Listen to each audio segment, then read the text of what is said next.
We need to kill all men. Men are useless. Remember, men are replaceable. Do you think men are important? Like for what? Men are meant to be submissive. Men have been trashed. You need men?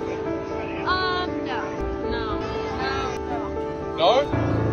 No? Why? Because we can be strong individuals. Hi guys, just a daily reminder that I ain't never seen a man that I need. You're all replaceable. Don't ever get too comfortable and don't ever think otherwise. Your mind has to be stronger than your feelings. Your mind has to be stronger than your feelings. Think about every poor decision you've made in your life. Gosh. There was more emotion that was involved in it than there was mind.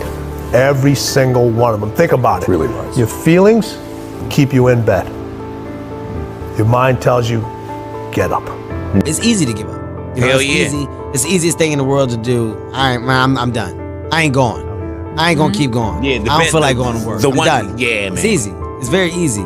But what's hard is going, yo, yesterday I got nothing from working as hard as I could. Nothing happened from that. I'm gonna do the same thing again today, but I'm gonna try to go harder. That's the hardest thing in the world. To get up every day and give 100% and be in the same position that you were each day, but mentally know that you're trying and trying and trying. That's a real grind. It's been very fun especially talking to young men about this. It's like, well, and that's the other thing too, is I think the world is full of darkness, let's say.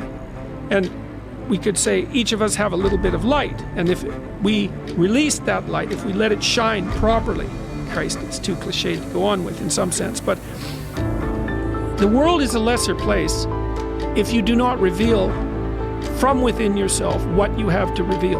And the fact that the world is a lesser place actually turns out not to be trivial. Like if you aren't everything you could be, more people will die, more people will suffer, more evil will be unconstrained, more tyranny will reign, more chaos will remain chaotic and dangerous, all of that. Do you mean this in the sense of like the old proverb of the wings of a butterfly fluttering become a hurricane?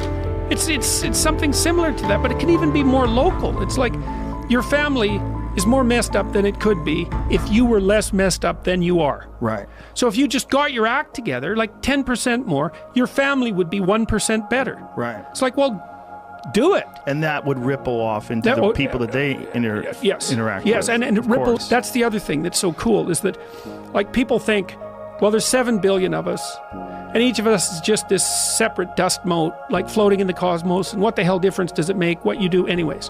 It's like, that is not how we're connected.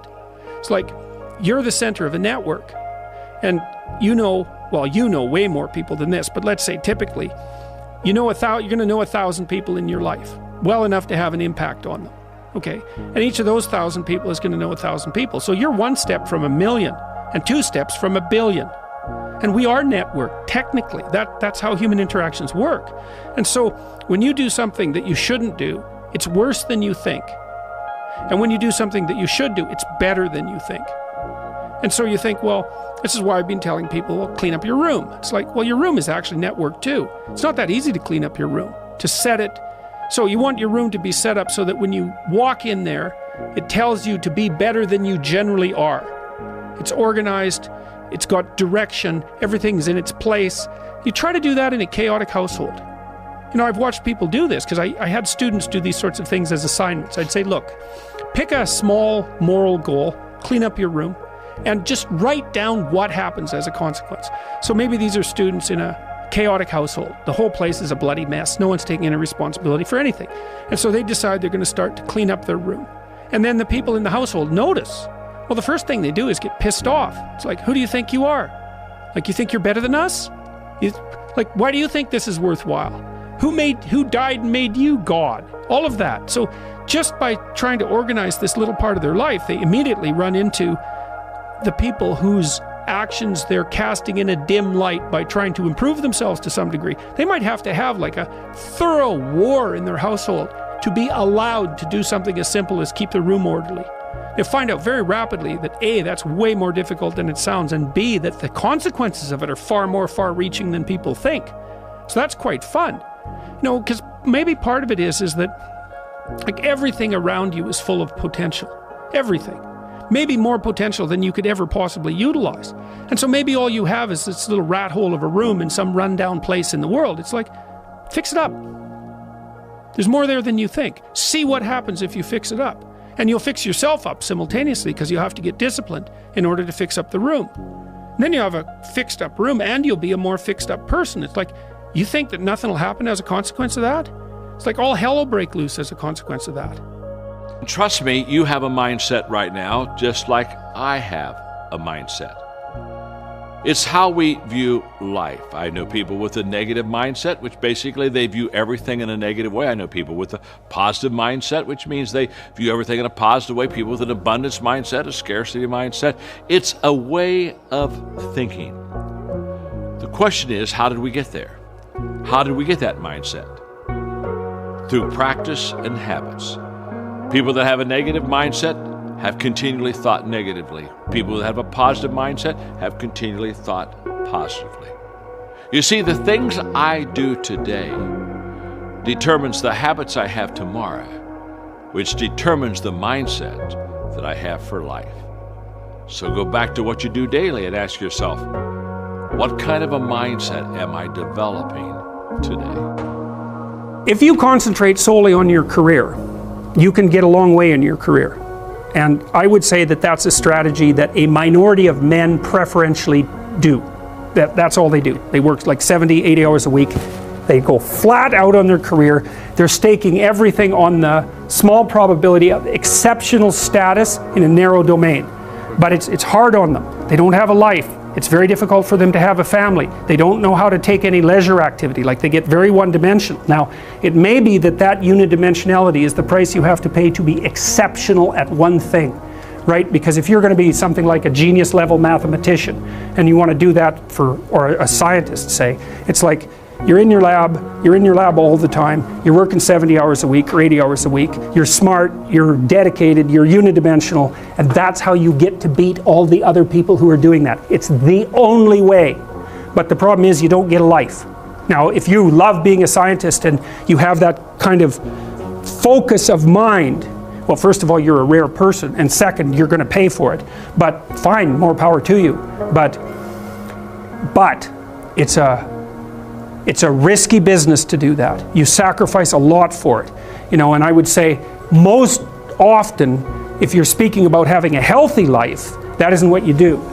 You spread yourself out more. So, you have a family, you have some things that you do outside of work that are meaningful to you and useful. You have a network of friends. Those 3 things alone, or 4 things alone, are plenty to keep you well oriented. And then if one of those things collapses, everything doesn't go. Now, the price you pay for that is the more you strive to optimize that balance, the less likely you are to be fantastically successful at any single one of them. But you might have a very, if you consider your life as a whole, that might be a winning strategy. It's like, I want one thing in my life to be 150%, or I want 5 things in my life to be 80%. Well, there's a lot more richness in a life where you have 5 things operating at 80%, but you're not operating at any of them at 150%. So, and I really believe this. I really don't have regrets. I am a person that says, as soon as you look back in your history and you come up with something that you feel like you want to change, something else has to change. So. What about your biggest disappointment? Once again, that's the same analogy. Disappointment to me, to win, you got to lose. To be successful, you got to have something that's not successful. To be happy, you got to have disappointment.